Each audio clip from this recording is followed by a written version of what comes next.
I want you to imagine really quick that all of a sudden, one of your number one biggest living expenses vanished. How would your life change? What would you do differently? In this video, I'm going to teach you exactly how I did it and how you can do it too. What's up, you guys? It's Eric here, and in today's video, I want to go over how you can live for free. That's right. Typically, in America, the number one living expense that most of us have is our housing, whether that's rent or your mortgage payment. Typically, that takes up the biggest portion of your income. Now, how do you live for free? Well, one, you can live on the street. I don't recommend that. Or, there are other different ways to go about doing that. But if you want to live in, a nice house, or you want to have a nice place to live, but you don't want to pay for it, this is how you do it. So, what did I do? Well, I purchased a multifamily property. And for our purposes, whenever I use the term multifamily, I typically will mean a residential unit between a residential dwelling between 2 and 4 units. So that would be a duplex, which is 2 units, a triplex, which is 3 units, or a fourplex, which is 4 units. So one of those things is a multifamily residential property. So I purchased a triplex about 3 months ago. Purchase price of the home was $228,000. My down payment, and how you guys can do this too, is it's called an FHA loan. Now, what's an FHA loan? That's a first-time home buyer's loan. Basically, the benefits of this loan is you get to put down a minuscule down payment, especially if it's a multifamily property. So for me, I put down a 3.5% down payment. Typically, when buying just a regular old house, you'll need between 15 to 25% down. If it's a multifamily property that you're not going to live in, you probably need 25% down. So for this, the triplex I currently own at $228,000, a regular 25% down payment would be around 56 grand or so, plus or minus. For me, I got in here, down payment, closing costs, attorney fees, inspections, all of that stuff for $10,000. Now, I know I told you to be living for free, so why did I just tell you that I spent $10,000? Well, yes, in order to actually buy the home, you need to have a small down payment. However, I now have 2 tenants in units 1 and units 2. I personally live in unit 3. Tenant number 1 pays rent. Tenant number 2 pays me rent. The income from those 2 rents combined is equivalent to $1,610, so $1,610 a month. My mortgage on this property is $1,516, aka I'm making $86 a month living here. Compare that to your typical rent in this area, let's just say $800 to $1,200 a month. I'd say me making $86 is a pretty good deal.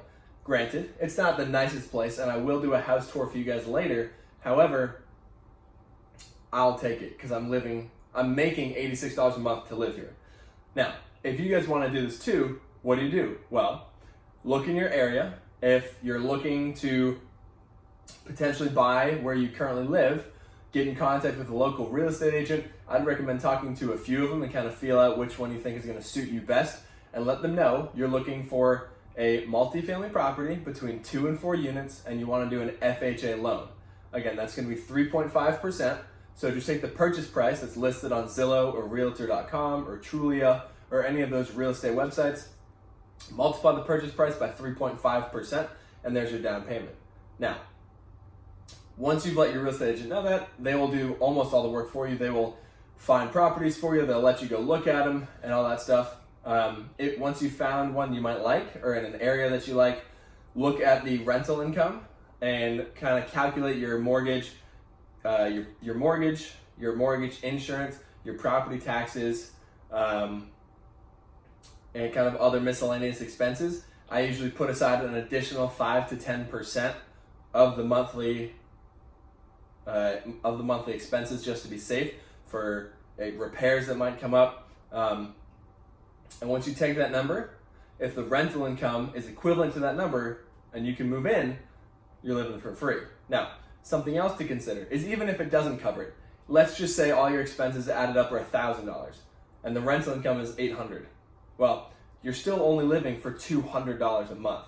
Now, if you live in a decent area, $200 a month for, let's just say, a half of a duplex or a third of a triplex, that could be really good living, you know? When you compare it to, let's just say, living in like a regular old apartment in your area. Other things you can do that I intend on doing soon is buying a regular house and getting some roommates. So let's just say you buy a 3-bedroom, 2-bathroom house, and you can rent out 2 of those rooms to long-term roommate tenants. You could potentially live for free or live for very cheap. The next route you could do is, again, buy a single-family home and potentially put some of the bedrooms on Airbnb, or you could buy a house with an in-law suite. You could live in the in-law suite and rent out the house. That would make more financial sense. If you don't want to do that, you could live in the house and rent out the in-law suite or Airbnb the in-law suite. Be sure to look into your local area's Airbnb laws. I know some cities are banning it, so just be aware of that. Do your research prior to buying anything. But at 22 years old, I own a piece of real estate for about $230,000. I'm living rent-free, and I'm now saving what I was spending on rent every single month. If you're between the age of, let's just say, 18 to 30, I highly, highly recommend doing this because of the whole idea of compounding interest, saving money to then invest into other things so that 10, 20, 30, 40, 50 years down the road, you have substantially more money to fall back on than had you spend, let's just say, $1,000 a month on rent from the age from 20 to 30 or so. So give that some thought. Comment down below what other financial topics or other real estate related topics you'd like me to cover. Let me know if you want to go try and live rent free. Don't forget to smash that like button, subscribe, and I'll see you guys in the next video.